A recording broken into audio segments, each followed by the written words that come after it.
Hello, today we're going to talk about just an introduction to doing social emotional assessments. Some of these slides were put together by other people and some by me. All right, so the first thing we're going to talk about when most folks think of um, social emotional assessment, it's usually more of a multi-method assessment model wherein that you want to get an integration of formal, um, and subjective testing, as well as maybe informal and objective testing. So we're going to talk about this. One of the problems with doing social emotional assessment is that it's sometimes really hard to get a direct measure of something. So, I do research on measuring aggression, and you're in a situation when you're trying to measure aggression, you can have the if you're saying you're trying to measure it in a child, you can have the child fill out an aggression rating scale, but, truly aggressive children may be more prone to lying on that scale. Teachers may be able to tell you if the child is aggressive or not by filling out a rating scale, or parents, the same thing, but they may not be able to tell you why the child's aggressive or what their thoughts are because that's internal to the brain. And so, having them fill out a rating scale that discusses their external vision of what the child might be doing internally is really difficult. So it gets even harder for things like aggression or, anxiety or depression or things like that.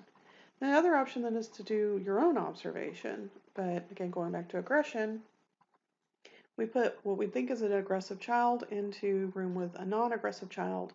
And what we've now done is an ethical violation, really. If we think a child is going to hurt another child, we've broken the very first rule of all ethics, which is do no harm, because we basically set up a child to be victimized by the one that we're targeting for the assessment.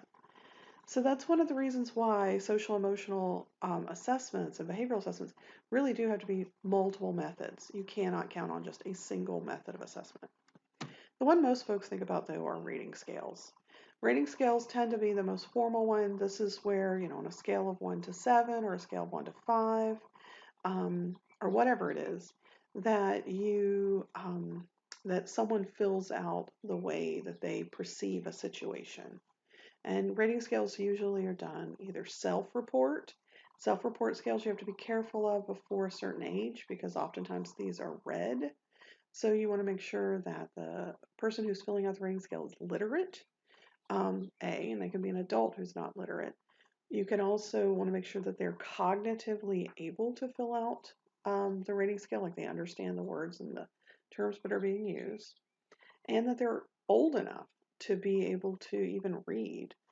So you have to be really careful with self-report. Teacher and parent report are the two others that are quite popular. Rating scales tend to come in either even or odd response styles. So what I mean by that is often you guys may have heard of something called a Likert rating scale. A Likert scale is 7 points. So that's an odd number. Most scales are not Likert scales. Usually, if you hear someone that, oh, I did a Likert scale, they usually mean a Likert type scale. And so a Likert type scale would be anything with odd points. 3 choices, 5 choices, and an actual Likert scale would be 7 choices. So within a 3-choice scale, you would have, a 1 is bad, a 2 is neutral, and a 3 is good, or whatever it is that you have. Yes, maybe, no. And then a 5-point scale is going to still have that middlemost point. That is a neutral point. So 1 is very bad, 2 is bad, 3 is neutral, 4 is good, and 5 is very good. However it is you set that up, there's a neutral option. Other folks don't like the Likert type scale because they want you to force a choice. Is it good or bad? So it's going to be an even number of options. So a 2-point would be good, bad. A 4-point would be very good, good, bad, very bad. And so you don't get a choice of a neutral response. And I know it sounds ridiculous to kind of go into all that, but it does matter in terms of the kind of data that you get. And there are going to be folks who are more prone to respond certain ways. And so, with that, you introduce the idea of response bias. Within response bias, there's a lot of different times or different reasons why folks who are giving an indirect assessment of something. So it's indirect because they're rating the behavior, not doing the behavior. Um, that these are kind of typical things. The first set is faking good and faking bad, and we're going to talk a little later about malingering as part of faking good and faking bad. But this is when the individual is motivated to lie on purpose. They are purposefully lying to you to either make themselves look good or to make themselves look bad or worse than they are. So, and then the next one is an acquiescent response set, and there's also kind of a negative response set. So this is somebody who always just answers yes or always answers no, and they may not even be aware that they're doing that. A deviant response set, those tend to be items that are placed in and, are really unusual. So, you might have something that says something like a question that says, um, how often do you hear voices telling you to drive to the store? And, um, it's often, very often, never, sometimes, whatever. And that's when you just really would not expect to have somebody respond to. I mean, maybe a mom is having somebody or a dad is having somebody constantly telling them to drive to the store. So there could be, what you're trying to get at is psychosis, but what you're actually getting at is a house full of people always being hungry. So you have to be careful with both the stem and the choices, but some are really clearly just here is an item placed in just because we want to see if there are deviant responses. Now sometimes people really are psychotic and so they're going to respond positively and it may come out as saying this is a biased response, invalid, when in fact it's just an unusual response. So it's the same thing with faking good and faking bad. Sometimes they're just that good, or sometimes what's going on with those kids are just that bad. So they're not faking, but the scores come out as so negative or so positive it seems unusual. So those are the top three right there. And usually there are kind of inbuilt techniques, little individual testing questions. So I'm going to skip social desirability and talk about the random response set, for instance. You could have something in the test that's just says something like, the following choice is banana. And then, they have banana, apple, orange, whatever. The goal for that is just to see if they're even reading it or if they're just kind of going through and just randomly responding.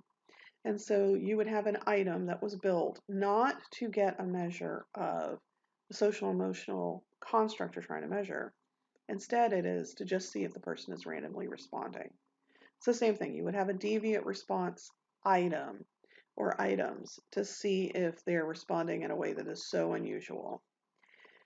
And this final one is socially desirable response set. And so a socially desirable response set is just they respond the way that they think that you want them to. I've been doing some research lately on socially desirable responding and using computers instead of a human being. If you have a person in front of you watching as you fill out a rating scale, how is that different than if you fill it out on a computer? How is it different if you think you're anonymous versus if you're not guaranteed anonymity in the situation? So these are all things that you need to have some sort of idea that a lot of the different rating scales have these validity indices in them, and each one may be measuring a different way of how people are responding in a biased fashion. Okay. So then there's behavior ratings and checklists. You have to make sure that you remember that informants, the different people filling out these different rating scales, are going to provide you different information. We have a lot of issues with folks, certain rating scales, they expect you to have known the child for a month or a year or 2 years or 6 months or whatever it is, because you want the individual who's filling out the rating scale to be familiar with the person that they're rating. Different people have different frames of reference. Teachers see children in a structured learning environment. parents see kids in a more unstructured home environment. For some people, a certain behavior might be really problematic. Those folks with children should be seen but not heard. And another person, kids running around screaming is like, oh, they're having a good time. So some folks may see that same child making verbal noises with their mouth as being either a positive, another person might think of it as a negative way. Sometimes kids just behave differently with different people. They'll behave differently with mom than they do with dad. Sometimes you have unreliable informants. So sometimes people will respond in socially desirable ways about someone else. Or sometimes they will fake good or fake bad about someone else. And we'll talk about that in a minute. Some informants just have different response styles. And in fact, we know that there's some cultural implications in this, that some cultures are much less likely to choose the extremes, very, very bad or very, very good. And they're going to always choose a more middle score. Whereas other groups, maybe they're less likely to choose a more middle score and they're more likely to choose the extremes. And so you're having some cultural response differences. All right. So with behavior rating scales and checklists, inter-rater reliability is what you're looking for. What you want is, everybody to agree. So ideally, if I'm giving an anxiety rating scale to mom and dad and teacher and the child, they should all give me roughly the same scores. Or at least roughly are they a couple standard deviations up or down? But that's not true. A lot of times we do have issues with inter-rater reliability. Sometimes the two or more raters might respond and see the same behavior in a different way. Doesn't mean that one of them's lying. Could mean that one of them's lying, but it doesn't automatically. Sometimes it's just the things we just talked about, that there's certain differences in the way that certain folks respond. What we do know is you expect for externalizing behaviors to that parents and teachers, all the different forms, the multi-rater methods, that if they're talking about hyperactivity or aggression or conduct problems, there should be more agreement amongst the raters than there would be in, say, anxiety or depression. And that makes sense because anxiety and depression are harder to see and therefore harder to report having seen on a rating scale. Older children report more subjective symptoms than their parents do. Low to moderate agreement between parent and child on things like depression and anxiety. Children with ADHD are rated as having more problems by their mothers than their fathers. Now, remembering that boys are more likely to get a diagnosis of ADHD. And, so dad, who is a boy, or was a boy at one point, most likely, dad may look at the son and say, oh, that's just boys being boys. Whereas mom, who was probably a girl at some point, thinks, well, that behavior is just out of control. And so it's a reference issue. There's also some issues with hereditary. ADHD tends to be hereditary. And so you have to think about, again, if something is listed as always happening, well, if it's a behavior you're accustomed to and it's one you yourself have, it may not feel like it's always happening. It may feel like, oh, that's not a big deal. And then adolescents are more reliable than younger children. Of course they are. So here is just a situation wherein that you have a child is being evaluated for ADHD and anxiety. Now this particular rating scale has a mean of 50 and a standard deviation of 10. Y'all have gotten accustomed to IQ and achievement tests that have IQ deviation scores and scaled scores, but most rating scales have T-scores, which is a mean of 50 and a standard deviation of 10. So this is what you're wanting to look at. And you have mom, so a male teacher, a female teacher, mom, and dad. And you're seeing all these differences.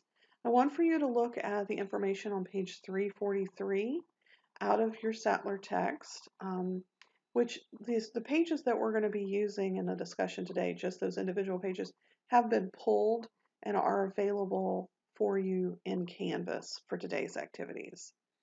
And so, based off of the research you're seeing about these different things, how usual or unusual are these differences? Which ones are you expecting? Which ones aren't? So, remembering that anxiety and depression tends to be seen as an internalizing problem, and hyperactivity and impulsivity are externalizing problems, and inattention kind of falls in between. A lot of times, folks consider that an externalizing problem. I don't know. I see it as in between. Anyway, so this is an activity. Usually we would have done this in groups, but we're not meeting right now for groups. So I'm giving you one of the things you're going to find is you're going to have an activity sheet, and then I want you to go ahead and work on that for your diagnostic impressions. So pause, work on that, and review it. All right, so as you had a chance to review, different people are expected to have different scores, but when they start to get, half a standard deviation or a full standard deviation or more apart, that's when you start to worry. So we're going to now talk about Behavior Assessment System for Children. This is the third edition of the BASC. The BASC is not a single rating scale.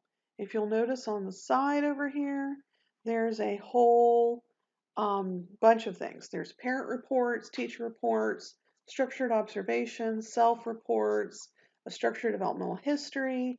There's all these different things that are involved in the BASC. It's not just a singular rating scale. It does assess adaptive behavior, but it's not the same adaptive behavior that we look at for diagnosing an intellectual disability. Instead, it's adaptive behavior really is more just kind of positive things. So you want the positive things to be good, pro-social skills, you want that to be good, and problem behaviors, you want that to be low, right? You want that to be not as high. They do assessments for preschoolers, children, and adolescents. So it only goes up to, I forget how old, but it's like maybe 21.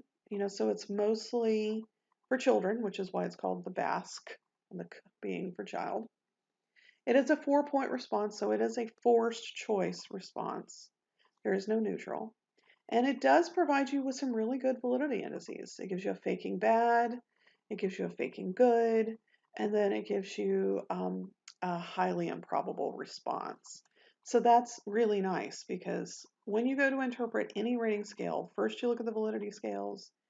If any one of them is overly high or indicates caution, then the next thing you have to do is look at that entire piece of data and see if it's even interpretable. Because again, sometimes people are just that bad. And so if one person is a high faking bad validity scale that says caution, but you have 3 other people do an evaluation and they all say the same thing, and the child has a whole record of police interactions or whatever, all of a sudden you think, okay, maybe this is valid. But in a normal case, usually if one of these is high, you don't even bother to interpret the rest of the results. So the BASC, like I said, has a ton of different options. You have the self-reports, teacher reports, parent reports, classroom observations. There's also something called the Flex Monitor, and you guys are going to hear more about the Flex Monitor at a later time. But this is a nice little piece of data that allows you to track changes over time for response intervention purposes. There's also something, and this thing goes by so many different names. It's been around forever. It's called the Achenbach. Some people call it the ACEBA. Some people call it the CBCL, which is Child Behavior Checklist. It's got a ton of names. It actually came out long before the BASC did. One of the nice things about the Achenbach is that it goes from 1.5 years old, so really young, all the way up to age 90. So that's kind of nice because whereas the BASC is limited to by age, you can't really get adults or adults over 21 in there. Here you can. It is a 3-point scale, so for folks that don't like a neutral, that's a problem. It being a 3-point scale does make it faster, though, than if it was a 5-point scale. Because the more choices you give an individual, the longer it's going to take to fill out. It covers all these different areas, and there's something called sluggish cognitive tempo that is related to ADHD, but is not considered the same thing that they measure. There are some child scales. Both the Achenbach and the Basque have good reliability and validity on their scores. Both provide total scores for externalizing and internalizing problems. Um, they're both good tests. We're not going to do the Achenbach in this class, though. We will have you do the Basque. So the Achenbach, just like the Basque, has all these different forms. You have child behavior checklists, teacher reports, self-reports, parent reports. So I said, oh, I gave him a Basque. Great, which one? I gave him an Achenbach. Great, which one? Did you give him a self-report, parent report, checklist, school? What did you do? What did you do? An interview? What was it you actually gave? Okay. And then just like the Basque, there is a problem monitor that allows you to track over time. The Conners. The Conners is one that has a bunch of different versions as well. So the main version is the Conners Comprehensive Behavior Rating Scale. The Conners was designed originally just to look at ADHD and any affiliated issues related to ADHD. So, and it was designed to be multi-informant, parent and child and teacher, etc. It comes in English and Spanish, and actually a lot of these come in multiple languages. And this version, the Conners Comprehensive Behavior Rating Scale, it looks at a bunch of different types of behaviors. It looks at things like anxiety and depression, comorbid type things with ADHD. It's got a 4-point rating scale. There's also the Conners third edition, which is not as broad as the comprehensive version. It really is much more about ADHD and externalizing behaviors related to ADHD. So with that said, if somebody says, I gave a Conners, you don't know, was it just the shorter form, which was the third edition, which is just the rating scale for ADHD, or was it the comprehensive version? So if you want to know more about all the different versions, there's tables in your text here that talks about all the different things that are available. The SSIS, Social Skills Improvement System. I quite like this. It has positive stuff as well as negative stuff. So, pro-social skills as well as problem behaviors. There's a parent and a teacher form. What I really like about the SSIS is that there's a screener that you can give to screen out certain issues. And so that's really nice. It's quick. A teacher can do an entire class in less than 3 minutes. So that's really nice. Actually, I have a study that I've done on the validity of this, and it's a good little instrument. But what's really great about the SSIS is that the assessment goes along with specific interventions, classroom-wide interventions as well as 2 and 3. And so the exact interventions you're putting in place match the exact scales that you're giving, which is really cool if you're trying to monitor change over time and within an intervention tool. The Basque also provides you with a bunch of interventions, and they have their own intervention suggestions as well, but historically the SSIS has been doing it a little longer.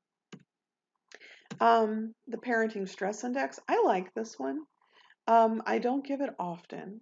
If I do, I tend to give the short form. The benefit of the Parenting Stress Index really has to do with, mom comes in, she's saying, this kid is terrible, everything's awful, and my life is falling apart because of this child's behavior. And you do an assessment on the child, and there's nothing wrong with the child.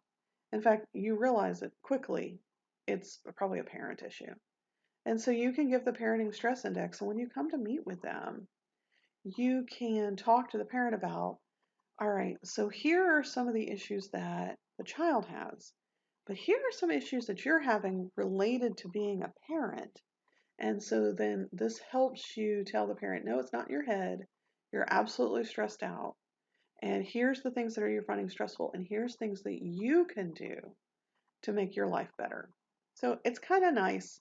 It's nice if you have a parent that you're going to be telling them, no, your child does not have a diagnosis, because this also allows you to go back and say, instead, it's a systems issue in which you're part of the system. It's not the parent's fault. It's that it's a stressful situation the parent's a part of and the child's a part of.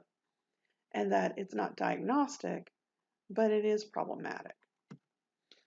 We have, this one just cracks me up, the revised Children's Manifest Anxiety Scale, known as the RCMAS, second edition, which it cracks me up because why is it revised to second edition? Why didn't they just make it a third edition? But this was done by Cecil Reynolds. Actually, the original revised version was done while he was still a doctoral student. It's quick, yes or no items, so it's just a 2-point scale, and it specifically targets anxiety. And you'll notice at the bottom it has an inconsistent responding scale, so it already has a bias scale embedded. It is for kids. It is a self-report. It's really just the one form, and so for littler kids, you have an audio for them. There's also the Reynolds Child Depression Scale. Please note that this is not Cecil. This is William Reynolds.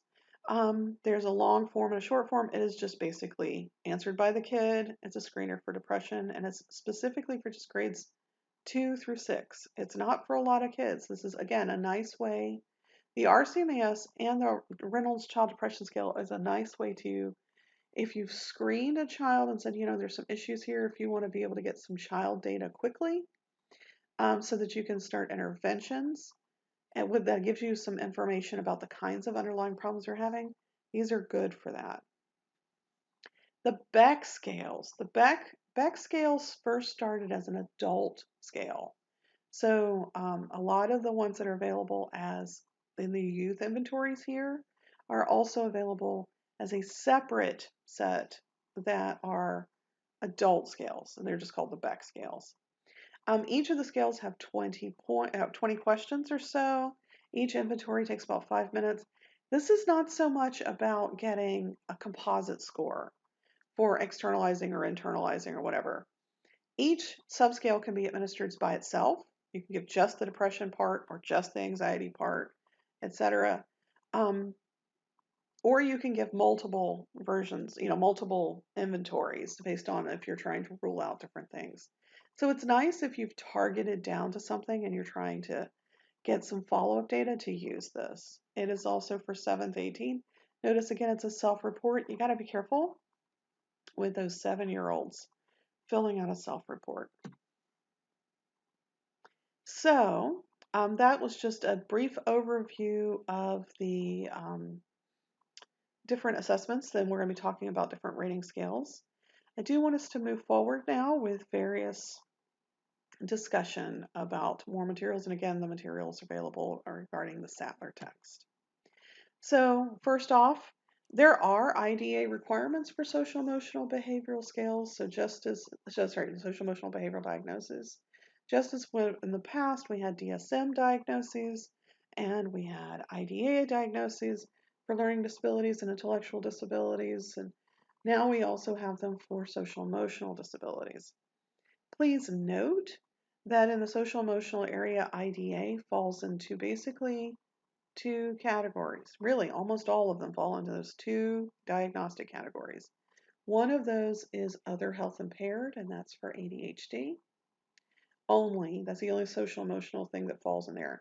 The other things that fall in other health impaired are things like cancer or severe migraines maybe, or stroke or something, or an aneurysm, something like that. The other category is called emotionally disturbed. And we're going to go into this in more detail, but emotionally disturbed really is about more internalizing issues like anxiety and depression, psychosis, that kind of thing. Whereas it's not a destination for kids with conduct problems and defiant disorders and things like that. Now, if they have a conduct disorder and they have anxiety, it's a designation. But the first way you have to diagnose to get a child into this special ed category is you have to figure out what is the underlying emotional problem the child is having, not behavioral, but emotional problem. And if they have one, then you can put them into that diagnosis. But they're not going to get services for anxiety. They get services for emotional disturbed. All right, so if you want, you should go in as a group project, same sort of thing I've asked you before. is to go in and on that worksheet that you guys are doing and keeping track of, you're going to look at the Exhibit 1-1 and go from there. Talk about anything we haven't really talked about or any things that you've been surprised by talking about these special education evaluation issues. Okay, so what are some theoretical perspectives about why behavior, why do different people have different kind of ways of interacting with the world? Well, some are developmental in nature that talk about that, for instance, that personality doesn't exist. There's a bunch of theories about personality doesn't exist until you're older, that as an infant and child, you may have what's called temperament, and then temperament changes to personality. And then personality changes post puberty into personality disorders. And so that's why you don't tend to diagnose children pre-puberty or during puberty with a personality disorder because they haven't had the personality long enough for it to become disordered. So it's a developmental thing. First you have temperament, temperament comes personality, and then as time passes, personality becomes either non-problematic or a disorder. Then there's the normative developmental perspective, which has to do with, are you weird? So everything's about sorting people into normal and abnormal. And so you guys have seen that already with the IQ and the achievement coursework, but you see this here with the normative based social emotional behaviorals as well. And then cognitive behavioral perspective, which is, do you have an underlying schematic of the world in a way that is incorrect? You know, maybe you have anxiety because you think the world is out to get you. Maybe you have depression because you think you are worthless. So it's not just, do you have these symptoms? It's that this may be the reason that you have them. And so once you understand not just the symptoms, but also the reasons behind them, then you can start implementing an intervention plan. Then there's a family systems perspective. So you guys are learning more about this when you're doing the diversity coursework, and we're going to talk more about family systems issues in this class as well. And then an eclectic perspective, which is all of these things. So that's why, as you can see, when we're talking about social emotional issues, we don't tend to teach this class first, because really, ideally, you will have had coursework in all of these areas and be able to start implementing it into a singular set of theories about why people behave the way they do. So this is another one of these little, what used to be a group project, but you're going to be doing on your worksheet. You're just going to watch the first scene. I mean, you're welcome to watch the entire thing. I don't really need you to. But I want you to watch the first scene of The Simpsons in this clip. So click on this particular clip, and it will take you to them. Here's a description of what a dysfunctional family looks like, and that is available in Exhibit 1-3 here. And I want you to go through it and identify any of the things you're seeing in that clip. If you're already familiar with The Simpsons, you can always add more. But you don't have to be familiar with them in order to watch this clip and see the dysfunctional family things going on. There's also some roles discussed in Exhibit 1-3 that people who come from a dysfunctional family play out. And so in that particular, it'd be interesting for you guys, and I want you guys to look through and see, you have the 3 children, what roles have they taken on from what you see? So Lisa is this girl here, Bart is the boy, and then Maggie is the child. Okay. So you guys should have paused and worked on that previous activity, and then you'll have written it up and provide it with your notes this week. So now we're going to talk about multi-method assessments. All right, so all assessments should be goal-driven. If you are giving a test, why give it if you're not having a reason for it? So certain tests are for screening. You don't want to give every teacher a 300-item rating scale for every child. They will hate you. So screening assessments need to be brief, but they also need to provide, it can't just be, does the child have a problem? You need to have some idea as to what those problems might look like. Once a child has been screened, and saying, okay, so this child seems to have some problems with social skills. that's when you would go back in and give a much more comprehensive identification, finding out exactly what the underlying issues are. And then if you believe that those underlying issues are diagnostic, and if that's your a priori question, then you're going to give even more comprehensive assessment specific to those diagnostic conditions. And by that I mean you're going to be giving interviews and rating scales and observations, etc. And you're also going to have to rule out other things. And then if you end up putting an intervention in place, you have to have assessments for progress evaluation or progress monitoring. So this is just a fancy way in the multi-tiered system of support for you to see why you would give the different assessments. You give screening tests to see if someone goes from tier 1 to tier 2. At the beginning of tier 2, you would give some sort of method of identifying what the problem is, putting the intervention so you could put an intervention in place, and then you have to have assessments for monitoring the progress. Now, again, you're not going to want the progress monitoring assessments to be 300 items long because you're going to have the child evaluated on a weekly basis. And if a teacher has 3 kids that are in this, they're not going to be able to have time to do these every week. So you're going to have very specific, for screeners and progress monitors, they're going to look different from one another, but you're going to need shorter tools.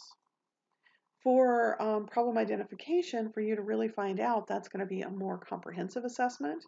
And then for diagnostic assessments, that is not just a rating scale, that is the entirety of all the multiple methods and multiple raters for you to gather enough data to say that this is something problematic intrinsic to the child.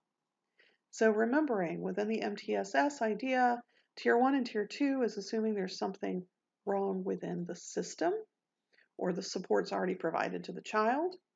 Tier 3 assumes there's something wrong with the child. So here is the Florida rule specific to some of these, just diagnostics in general. We've already talked about quite a few of these, but it says it's not just best practice to make multiple use of multiple raters and multiple sources, it's also part of the law. You have to provide academic, which is some sort of achievement testing, some sort of functional, which is social emotional behavioral testing, some information about development, usually that's some sort of background questionnaire, really anything that's tailored to fit the problem areas for the referral. We've talked about that in our case conceptualization. And whatever you're using needs to be a reliable and valid way of doing the assessment. If you haven't, you might want to pause and read through the rest of these. But those are the ones that we wanted to highlight. So what happens? We're going to do a scenario where the data doesn't fit.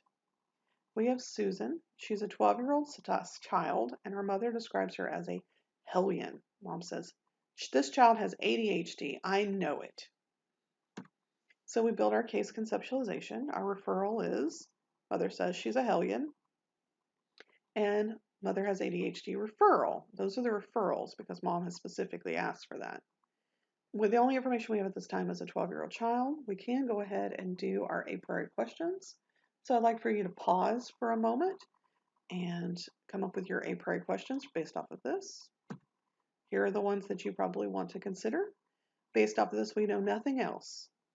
Remembering that if all you really have is referral data, all you can do is, the mom wants to know, the person who's referring is saying, does the child have an intra-child problem, which is, did they have a diagnosis? So the first set of a priori questions are always going to be diagnostic in nature. So the first one has to do with ADHD, but mom says hellion, and hellion can also be conduct disorder or oppositional defiant disorder.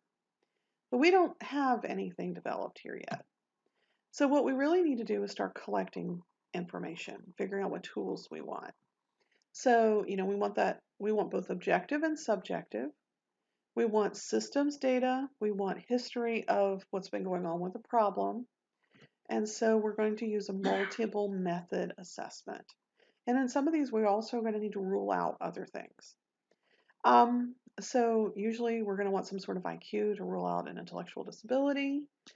We want some sort of an achievement scale in the schools. You'll definitely need some achievement data just to make sure, remember, everything has to have an educational impact. Child can have anxiety, but if they're making straight A's, there's no special ed, right? Personal and emotional normative rating scales. So this kind of is normal. Those are considered formal and objective ones. Whereas informal ones tend to be reviews of records, observations, and something called projectives. And we're going to do projectives in another class. So case conceptualization, now that we've started to build some tools, and you can get a chance, we want multiple tools. We're going to want rating scales. Since mom was the referring party, let's get them from mom. We want history. Since mom is the referring party, let's get the history from mom. We have interviews. And so again, since mom's the referring party, we want the interview from mom. And we want an observation.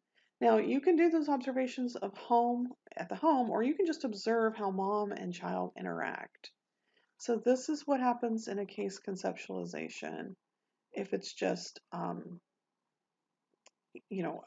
mom's data. So at this point in time, we don't really have any information. But remembering, ideally, you're going to get multiple methods from multiple sources from multiple raters and different types of data. At which point do you start integrating the data? So to do that, you would want to add some multiple raters of teacher and child, some school-based history, some teacher interviews and some child interviews, and some observations at the school. So at this point in time, we're starting to be able to put together a picture about these three diagnoses. We don't have any of the data yet, but these are the appropriate tools we would use. So now we have to start interpreting the results. We're looking to integrate the results. Are we seeing different information from the mom, from the teacher, from the child? And is that difference enough? Is it more than we would expect given research information based off what we talked about earlier about inter-rater stuff? And so let's keep going, looking at integrating the data. So what happens? So let's go back. Susan's a 12-year-old child. Her mother describes her as a hellion, but her teacher describes her as an angel. Observations: the child found very respectful behavior. Her records show great conduct in every single prior grade, but mom wants this diagnosis of ADHD. What do we do? All right, so within the case conceptualization, we have the data, we've gotten the information from these various histories, interviews, observations, rating scales that says mom is identifying problems, but now we have another possible diagnosis. Is mom malingering? So malingering is a conscious fabrication or gross exaggeration of symptoms to get some sort of goal. And malingering by proxy can happen. So malingering by proxy says, mom says, hey, my child has a bunch of problems. And she's not saying I have problems. By proxy means that you're describing someone else as having problems. And so this malingering by proxy thing is what we'll tend to see more often with children. We don't tend to see a lot of children who malinger, although it happens in adolescents. And people that have a goal for malingering. You may have a child who's malingering so that they can get out of going to school. Or you may have a child that's malingering because they get attention if they're malingering. You may have a parent, so with ADHD, if I'm having a parent who says, my child has ADHD and nothing you're seeing indicates that, I'm often wondering about drug use. Or, because a lot of times people will sell, one of the hottest things to sell in terms of drugs is Adderall. Or Ritalin. Those two, because they are stimulants. And so there is a huge market for getting your kid diagnosed. The kid gets the medicine, and then you get the prescription. The kid that gets a prescription, you fill the prescription, then you sell it, or you use it yourself. So the questions become, you can't rule out malingering. Don't always think everybody's malingering, but as you start getting evidence that doesn't make sense, you start putting malingering into the options that are in the diagnostic case conceptualization. And in this case, it would be malingering by proxy. All right, so with a malingering, then that's when you're really going to want to make sure that you include the child in some of the assessments. And with that, sometimes the child tends to not be as good at malingering and lying if that's what the goal is, or they just won't say anything at all. So here you are. This is some information about malingering from your text. I want for you guys to read through this, and you're going to see here at the bottom, malingering evaluation has been added to our tools. I want you to figure out what are some things that we know from this case that indicates that malingering exists or doesn't exist, and what are some additional things that you would want to add. Additional tools. It could just be questions you want to ask mom, or questions you want to ask teacher, or questions you want to ask child. That is the how to finish out the rule out or rule in for malingering. These are the things you're going to want to do. So you're going to need to pause, and then you're going to write this onto the worksheet so that I can see what you're thinking about in terms of malingering for this case. And then how do you know what the diagnosis is? Well, you just keep collecting data until the picture becomes clear. You know, sometimes you may never have 100% certainty. It really is the preponderance of the evidence. The preponderance of the evidence may tell you one thing or the other. Yes, the child has a diagnosis. I don't know the child doesn't, but there's a systems issue that can be fixed. No, the child doesn't have a systems issue nor a diagnosis, but there's malingering that may be problematic, etc. So that's your goal here. You just keep collecting data until the picture becomes clear enough for you to have a preponderance of the evidence.